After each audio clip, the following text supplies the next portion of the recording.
Hi, everyone. Today, me and Helavorn are going to be analyzing the lyrics of Zimushka, which is a song by Arkona. You can listen to the whole song by checking out a link in the description. So, we're going to be first taking a look at the English translated lyrics of the song and analyzing what this song is about and how it connects with the mood and feel of the song. At the end of the song analysis, we'll talk about how it compares to other folk metal that we've listened to, including Wardruna and Fintroll, which, Wardruna you have actually analyzed on your channel, Dr. Metalhead, and we have included a link to your channel in the description below. Yes, indeed. And I'm really excited to do this reaction video with you on Arkona because this is one of the bands that we both really enjoy and that we listen to a lot. But I'm not very, I mean, I'm not at all familiar with Russian language or Slavic folklore or all that much. So this is quite a bit out of my comfort zone.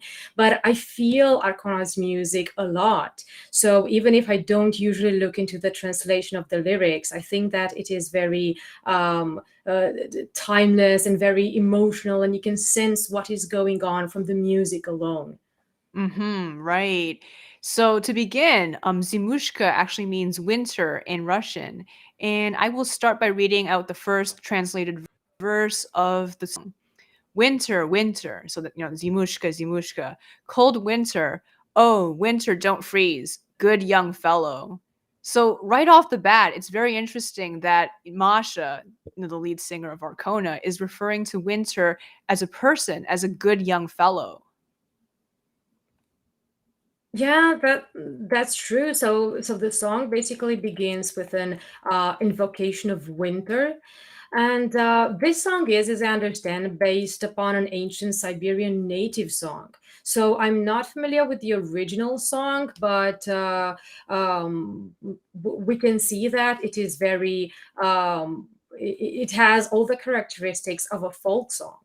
So, folk songs usually portray the life of simple people and timeless themes like time, life, death, love, suffering, family, and hard Mhm. work. So, this is all a very subjective type of literature, and it's meant to be relatable and emotional and to make the events and the protagonists described feel very real to the listener, invoking a strong emotion.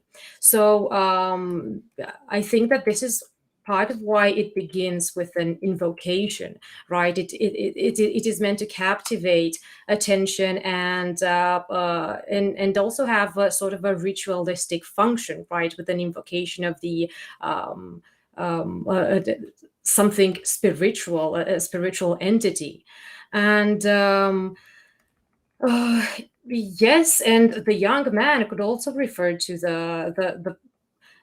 the character that we are going to see in the next stanza, right? Right. And I feel like the young man slash winter is actually a personification. Sort of like how Persephone in the Greek myths is basically a personification of spring, right? And then in the winter she has to go to Hades, and basically she has to be in hiding and such. I think here we have something kind of similar with this good young fellow. So, Yeah, that's true. Could mhm, be, could be right. right. Right. So the next stanza, don't freeze, winter, good young fellow. Oh, how wife with husband lives with no harmony. Right. Uh, So now we're getting the sense that it's they're tying into more personified characters, I think. Wife with husband. So the young fellow was the husband, and now there's a wife who doesn't get along with him.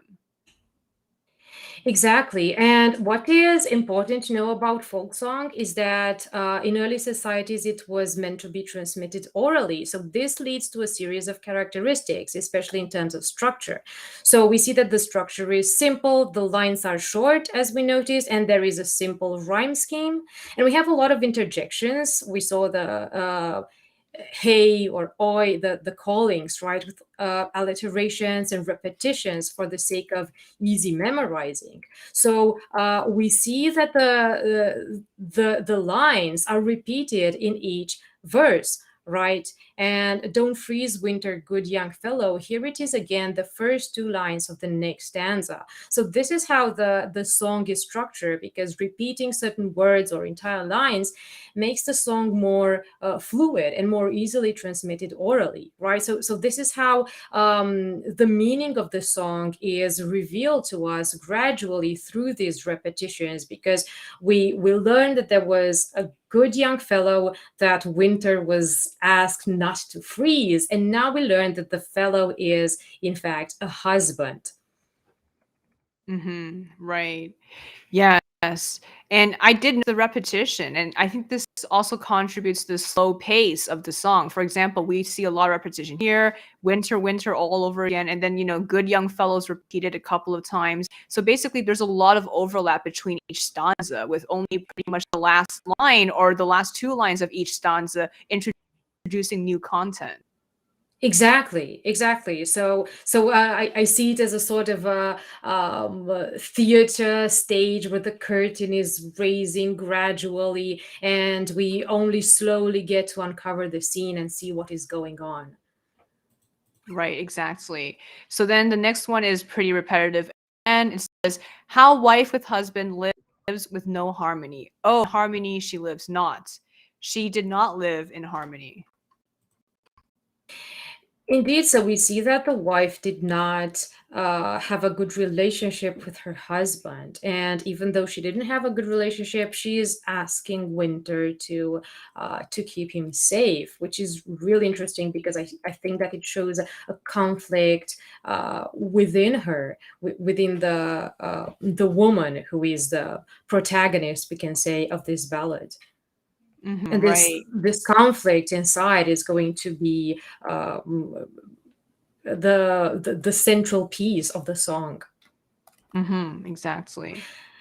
She, yes, her husband she has plagued, oh, plagued her husband, and in the green garden she brought him. So this is why the husband is outside, right? She brought hmm him to the garden. And maybe sometimes when we see this sort of image of the woman who is sad because she doesn't have a good relationship with the husband, maybe we can imagine a different sort of scenario. But here we see that she's the one who plagued her husband. So she is, so to speak, the reason why the relationship is falling apart. Right. And, she brought him to the green garden to plague him. So it seems like, she has been plotting this for a while. She is kind of Exactly. malicious in a way. She is actively working towards getting rid of him. Exactly. Right. And then after he dies, right? And then it says, "Plagued her husband, yes, to the green garden she has brought him. Oh, in the green garden, her husband she had hung."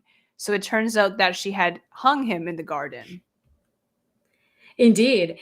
She killed her husband, right? And this is how she put an end to an unsatisfying relationship. Mm-hmm.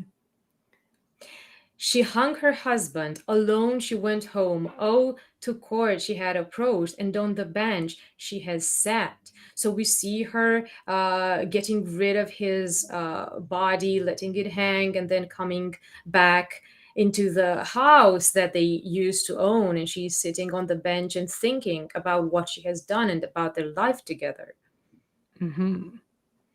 To court she had approached. On the bench she sat. Oh, on the bench she sat and bitterly wept.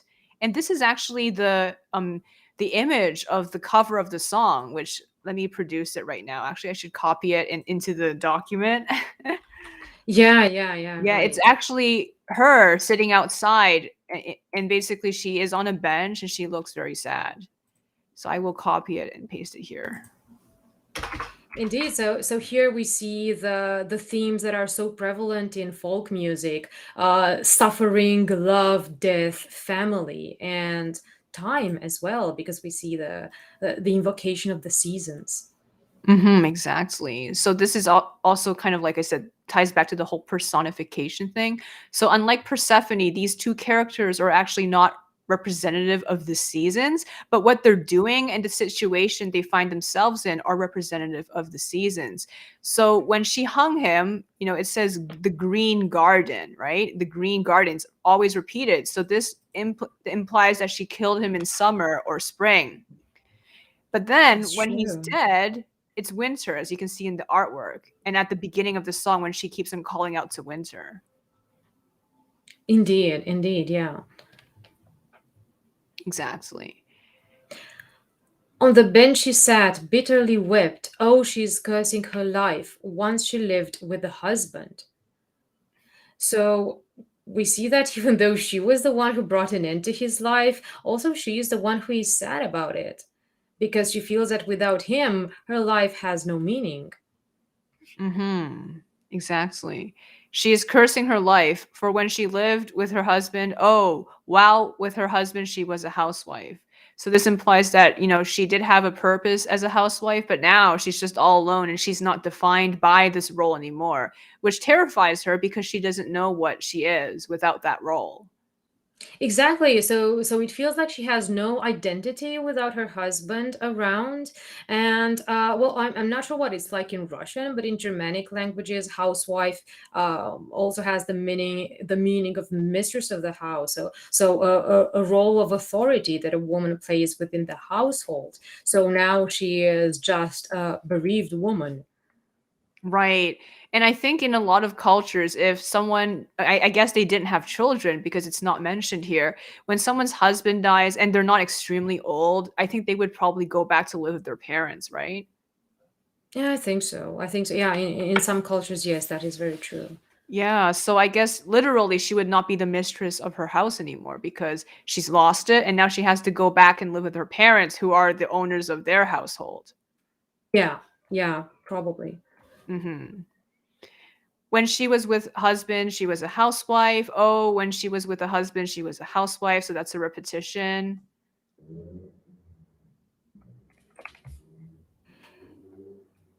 Yeah, so when she was with husband, she was a housewife. Oh, without a husband, wife is but a bitter poor woman. So, as we said before, the role that she had is lost, and she is now nothing but a widow.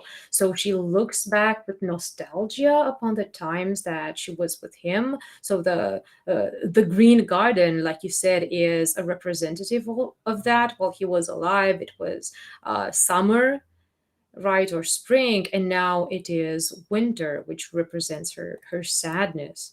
Hmm. And then she went to the green garden and called her husband's name. Oh, husband, you are my husband, you are my darling. And then the last verse, repetition. You are husband, my husband. Yes, you are my darling. Oh, you are my darling. We shall go home.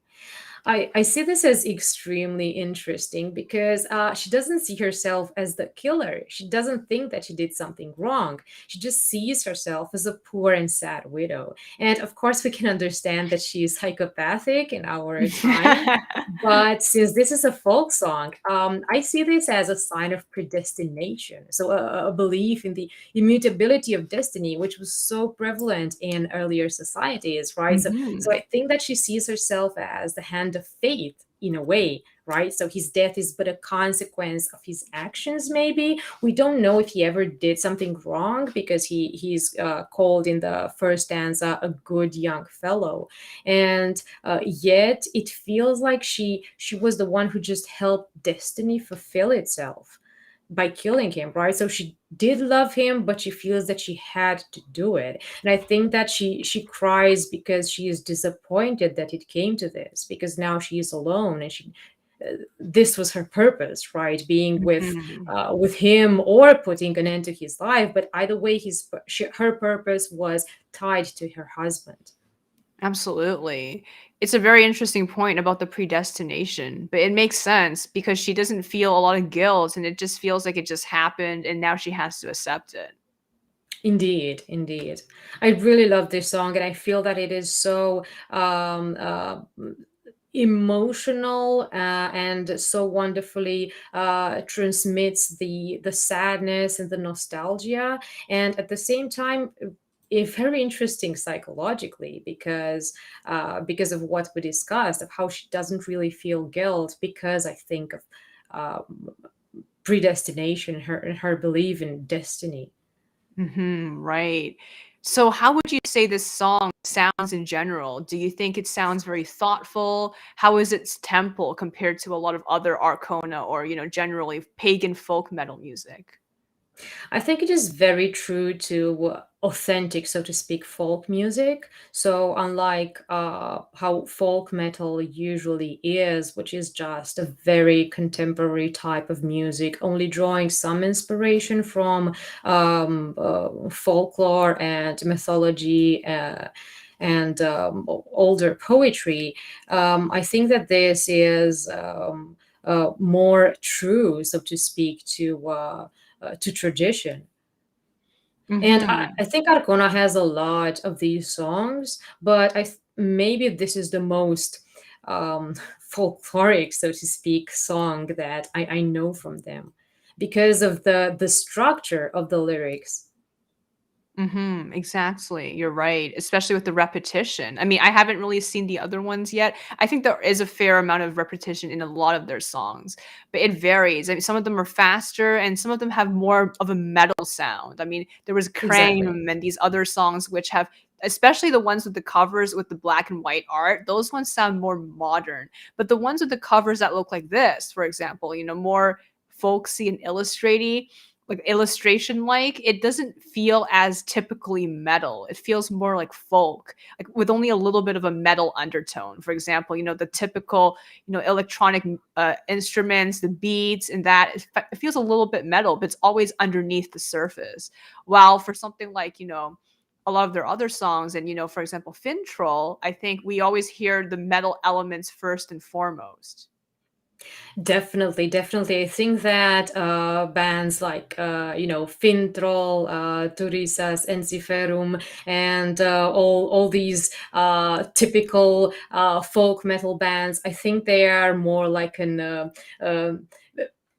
contemporary people are being medieval people, so this is very blatant. But then with Arcona, I feel that it has a lot in common with Vardruna, from in Right. this respect, because it feels very, not all of Mhm. their songs, but like we discussed, this is one of those that feels very authentic Right. And you because did it a is based on a sorry, yeah. Siberian Mhm. native song. I'm not sure how much it is based on that. I haven't really done the research, but I think that this really shows. It definitely does. And you did a recent reaction video to one of Wardruna's musical videos. How do you think it compared to that song? Like, how did Arkona's Zimushka compare to that song?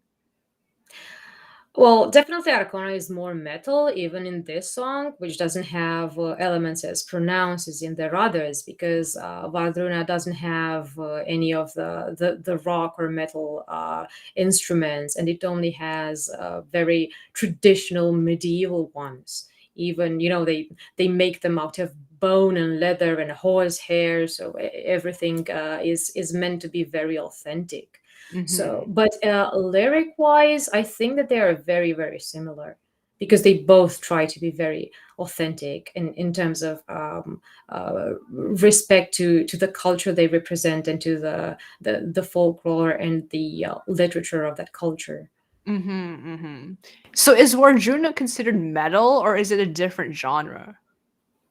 It's not. It's just folk. I think it could be termed, pagan folk, dark folk, or something like that. But no, it's Oh. definitely not metal. But it mostly has the same public, the same audience as folk metal, black metal.